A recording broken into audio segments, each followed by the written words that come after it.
Ya, kita akan bahas terkait dengan gencatan senjata Israel dan juga Hamas ini.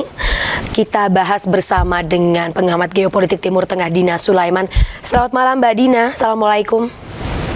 Waalaikumsalam, selamat malam Mbak Fani. Baik, Mbak Dina, ya kita tahu gencatan senjata sudah berakhir hari ini, pasca dimulai tanggal 24 November 2023 kemarin.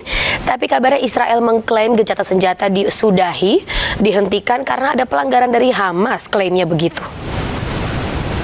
Ya, kalau tentang klaim tentu ini ya kita perlu teliti lebih lanjut. Tapi yang jelas justru sejak di hari-hari pertama yang melakukan penembakan terhadap warga Gaza itu adalah tentara Israel. Jadi memang tidak membombardir dari udara, tapi melakukan penembakan-penembakan terhadap warga Gaza yang sedang mengungsi dari utara ke selatan.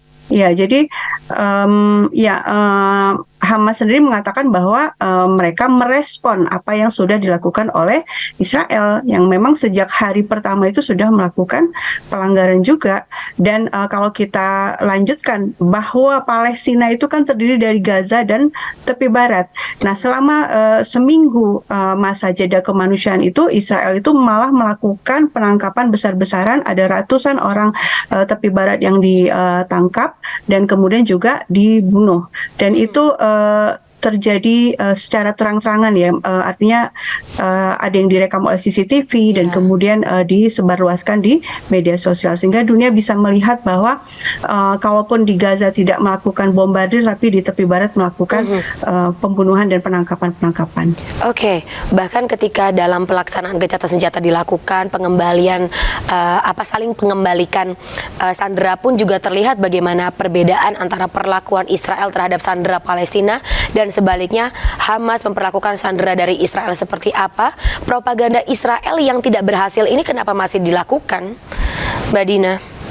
Ya, saya pikir karena ini ya media massa dunia memang kenyataannya didominasi oleh media-media mainstream yang berpihak kepada Israel ya, terutama di Amerika Serikat, sehingga saya pikir Israel masih terus melakukan propaganda, bahkan mengulang-ulang berita palsu yang sudah diklarifikasi bahkan oleh sebagian media Israel sendiri, itu terus diulang-ulang dengan harapan masih ada orang yang tetap percaya gitu ya, karena distribusi informasi di dunia ini kan masih banyak didominasi oleh media-media yang pro Israel. Oke, termasuk media sosial yang ya saat ini digunakan oleh warga negara Indonesia dan bahkan sampai menjadikan ada perbedaan yang mengarah kepada korban luka dan juga jiwa. Kemarin Mbak Dina lihat juga beritanya ya, yang pro Palestina dan pro Israel. Betul. Jadi di media sosial juga kan terjadi banyak pembungkaman ya. Saya sendiri sangat aktif di media sosial. Itu terlihat ada di salah satu platform itu langsung hilang gitu ya, begitu saya posting video-video mengenai bagaimana perlakuan pejuang Palestina terhadap sandera Israel dibandingkan dengan apa yang dialami oleh tawanan Palestina di penjara-penjara Israel. Itu hanya hitungan detik lenyap gitu ya. Artinya memang ada upaya untuk menahan informasi yang mengungkapkan apa yang sebenarnya terjadi. Dari kejadian ini sebenarnya, dari bagaimana kita melihat perbedaan perlakuan terhadap para sandera, kita bisa menyimpulkan sebenarnya bahwa yang diinginkan oleh para pejuang Palestina itu adalah kemerdekaan gitu ya, bukan kebencian sehingga ingin membunuh habis-habisan, tidak seperti itu. Mereka adalah bangsa yang terjajah yang sekarang sedang berjuang untuk meraih kemerdekaannya, sehingga ketika mereka menyandera, itu tujuannya adalah untuk upaya membebaskan orang-orang Palestina yang sedang ditahan oleh Israel, dan jumlahnya itu jauh lebih besar kan. Sekarang totalnya itu ada sekitar 7.000 sampai 8.000 orang Palestina yang ada di penjara-penjara Israel. Dan itu ditahan sejak mereka masih kecil juga ya. Sebagian besar dari mereka sudah ditahan, jadi tahanan sejak masih kecil ya Mbak Dina. Baik. Iya, ada sebagian yang ditahan sejak usia kanak-kanak. Iya, Mbak Dina, sangat-sangat mengkhawatirkan. Mbak Dina, ada pendapat juga yang saat ini sedang dilakukan oleh Israel dan juga negara Barat yang mendukung Israel, seperti semacam fasad topeng untuk menutupi kondisi yang sebenarnya yang terjadi dalam internal negara Israel dan juga Amerika Serikat yang terdampak mengalami kerugian tidak hanya secara moral, psikologis dalam militernya, tapi juga secara finansial. Iya, memang pada akhirnya ini ya tindakan Israel ketika masih melanjutkan pengeboman terhadap Gaza mulai hari ini pagi ini waktu Gaza itu tidak bisa dilepaskan juga dari pertimbangan politik dalam negerinya juga. Israel sekarang ini sedang banyak mengalami masalah, terutama masalah ekonomi. Kemudian juga kelompok-kelompok garis keras itu sudah mengancam Netanyahu. Kalau seandainya Netanyahu menghentikan perang, mereka akan menarik dukungan. Dan Netanyahu sendiri juga punya kepentingan untuk mempertahankan kekuasaannya dan seterusnya.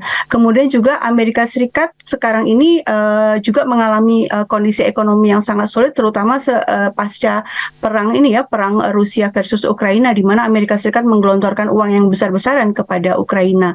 Lalu juga Eropa yang juga mendukung Israel itu juga mengalami kesulitan ekonomi akibat ini ya, perang tersebut, perang Rusia Ukraina.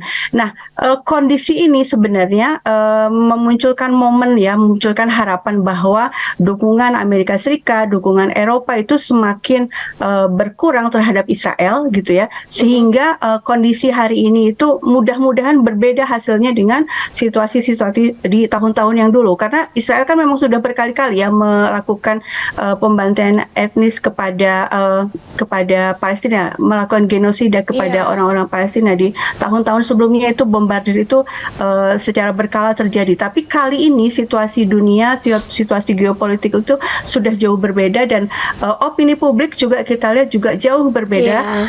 Kita melihat dukungan untuk orang-orang Palestina itu datang dari seluruh penjuru dunia, sehingga kita berharap situasi ini akan berhasil dengan akan berujung dengan kemenangan di pihak Palestina. Oke.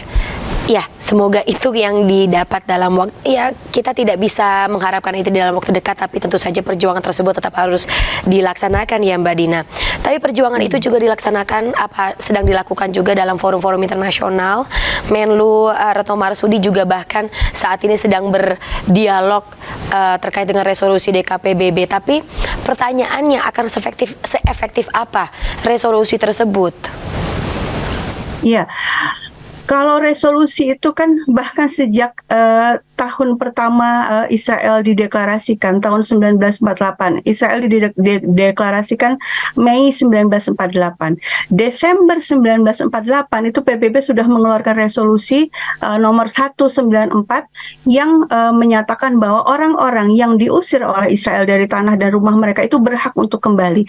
Jadi Israel itu berdiri dengan cara pengusiran-pengusiran dan bahkan pembunuhan-pembunuhan di antara tahun 47 sampai 48 yang disebut Nakba itu. Nah, itu sejak Desember aja sudah ada resolusi dari PBB yang meminta Israel untuk memberikan hak untuk kembali kepada orang-orang Palestina yang terusir itu. Tapi kan tidak pernah dilakukan.